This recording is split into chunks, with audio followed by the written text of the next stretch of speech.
বাঙালি খানায় সবাইকে স্বাগত জানাই। আপনারা তো অনেকভাবে চিকেন রান্না করে খেয়েছেন। আজকে আমি এখানে পুরনো দিনের পদ্ধতিতে চিকেন রান্না করব। পোস্ত, চালমগজ, কাজু বাদাম, টক দই এই জাতীয় আমি কোনো কিছুই অ্যাড করব না। তবে খেতে এতটাই সুস্বাদু হবে, আপনি একবার রান্না করলে বারবার রান্না করবেন। ছোট ছোট টিপস আপনারাও খুব সহজে শিখে নিতে পারবেন। তবে আমি আজকে এখানে কিভাবে পুরনো দিনের পদ্ধতিতে হাতে মেখে চিকেন রান্না করলাম, চলুন সেটা একবার দেখে নেওয়া যাক ভিডিওর মাধ্যমে। এখানে আমি 800 গ্রাম চিকেন বেশ পরিষ্কার করে ধুয়ে রেখেছি। তবে চিকেন ধোয়ার পদ্ধতিটা আপনাদের পরে আমি বলে দেব। বাঙালি রান্না ঘরোয়া উপকরণ দিয়ে। আপনাদের যদি রান্নাগুলো পছন্দ হয় তাহলে চ্যানেলটি সাবস্ক্রাইব করে দিয়ে পাশে থাকবেন। পাশে থাকা বেলটি বাজিয়ে দিবেন, নইলে নিত্য নতুন রান্নার নোটিফিকেশন পাবেন না। এই পর্যায়ে অ্যাড করতে হবে পরিমাণ মতন লবণ আর হাফ চামচ হলুদ গুঁড়ো, 1 চামচ গোলমরিচের গুঁড়ো, বেশ কিছুটা কাঁচা সর্ষের তেল। বেশ ভালো করে মাংসর গায়ে লাগিয়ে রেখে দেব 30 থেকে 40 মিনিটের মতো। আপনাদের হাতে যদি সময় বেশি থাকে তাহলে বেশি সময় রেখে দিতে পারেন।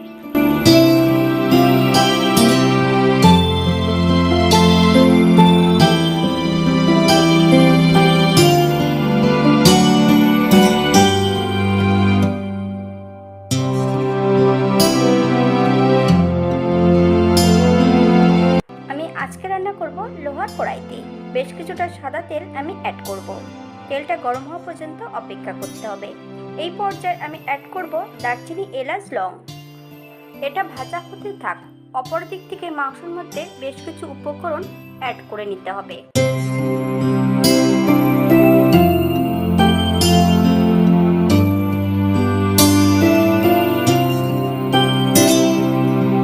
মিডিয়াম সাইজের দুটো পেঁয়াজ বেশ মিহি করে কেটে নিয়েছি। মিডিয়াম সাইজের একটা টমেটো ছোট ছোট টুকরো করে কেটে নিতে হবে। তবে আপনারা আপনাদের পছন্দ মতন কেটে নিতে পারেন। 15 কোয়া রসুন 80% বেটে নিয়েছি। আদা, জিরে, ধনে, শুকনো লঙ্কা, সঙ্গে দুটো কাশ্মীরি লঙ্কা একসঙ্গে বেশ মিহি করে বেটে নিতে হবে। আপনারা গুঁড়ো মশলা দিয়েও রান্নাটা করে নিতে পারেন। আমি কিন্তু এখানে সম্পূর্ণ বাটা মশলা দিয়ে রান্নাটা করব। বেশ ভালো করে মাংসর গায়ে লাগিয়ে নিতে হবে। তবে আগের থেকে তো আমি মাংসের মধ্যে তেলটা অ্যাড করে রেখেছিলাম, তাই এই পর্যায়ে আর কোনো তেল দেব না। বেশ ভালো করে মাংসর গায়ে লাগিয়ে নিতে হবে। তবে খুব বেশি সময় রাখার প্রয়োজন নেই, 5 থেকে 7 মিনিট রেখে দিলেই হবে।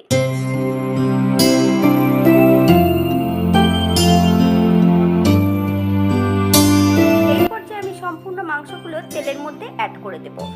ফ্লেমে 5 থেকে 7 মিনিটের মতন রান্না করে নিতে হবে। মাংস ধোয়ার পদ্ধতি: 1 চামচ নুন আর 1 চামচ ভিনিগার অথবা পাতিলেবুর রস, অল্প পরিমাণে জল অ্যাড করতে হবে। 5 মিনিটের জন্য ঢাকা দিয়ে রেখে দিতে হবে। 5 মিনিট পর বেশ ভালো করে পরিষ্কার জল দিয়ে ধুয়ে নিতে হবে। 7 মিনিট পর 10 থেকে 15 মিনিটের জন্য ঢাকা দিয়ে রেখে দেব। এই পর্যায়ে রান্না করতে হবে কিন্তু মিডিয়াম আঁচে। 15 মিনিট পর বেশ ভালো করে মাংসগুলো কষিয়ে নিতে হবে। মাংস থেকে যতক্ষণ তেল না ছাড়ছে ততক্ষণ বেশ মাংসটা ভালো করে কষাতে হবে।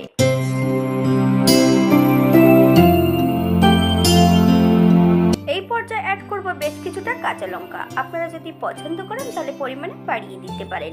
20 থেকে 25 মিনিটের মতন কষিয়ে নিলেই হবে।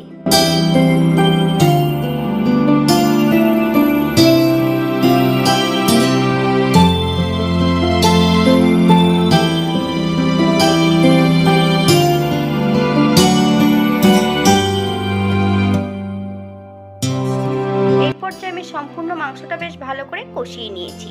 আমি 2 বাটি বিশুদ্ধ গরম জল অ্যাড করব। যে পাত্রে আমি মাংস ম্যারিনেট করেছিলাম সেই পাত্র ধুয়ে আমি জলটা অ্যাড করে দিচ্ছি। তবে জলটা কিন্তু গরম হতে হবে। আমি এই পর্যায়ে 2 বাটি জল অ্যাড করেছি। আপনাদের যতটা গ্রেভির প্রয়োজন আপনারা ততটা জল অ্যাড করতে পারেন।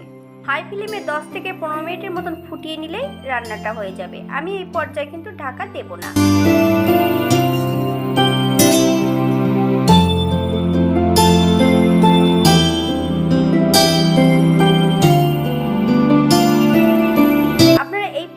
লবণটা চেক করে নেবেন। আমি স্বাদের জন্য সামান্য একটু চিনি অ্যাড করব। আপনারা যদি পছন্দ করেন তাহলে পরিমাণে বাড়িয়ে দিতে পারেন। চিনি অ্যাড করার পর 4 থেকে 5 মিনিটের জন্য হাই ফ্লেমে বেশ ভালো করে ফুটিয়ে নিতে হবে।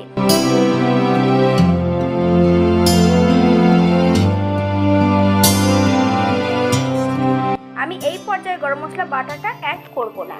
বেশ কিছুটা কাশ্মীরি মেথি পাউডার, আপনারা যদি পছন্দ করেন তাহলে পরিমাণে বাড়িয়ে দিতে পারেন। 5 মিনিটের জন্য স্ট্যান্ডিং টাইম দেবো, তারপর সার্ভ করব। এটা দেখতে যেমন ভারী সুন্দর হচ্ছে, এটা গরম ভাতে, রুটি, পরোটা সবকিছুর সঙ্গে অসম্ভব ভালো লাগবে। আপনারা বাড়িতে একবার একই পদ্ধতিতে বানিয়ে নিতে পারেন। তবে আমি আজকে এখানে কিন্তু চালমগজ বাটাটা অ্যাড করিনি, আপনারা যদি এগুলো পছন্দ করেন তাহলে অ্যাড করতে পারেন। আজকে রান্নাতে আমি মিডিয়াম সাইজের 2টো আলু অ্যাড করেছিলাম, আপনারা যদি পছন্দ করেন তাহলে পরিমাণে বাড়িয়ে দিতে পারেন। আজকের ভিডিওটি এই পর্যন্ত। সবাই সুস্থ থাকবেন, ভালো থাকবেন। অন্যদিন নতুন রেসিপি নিয়ে আপনাদের সামনে আবার আমি হাজির হব। নতুন ও পুরনো সকল বন্ধুদের অসংখ্য ধন্যবাদ ভিডিওটি দেখার জন্য।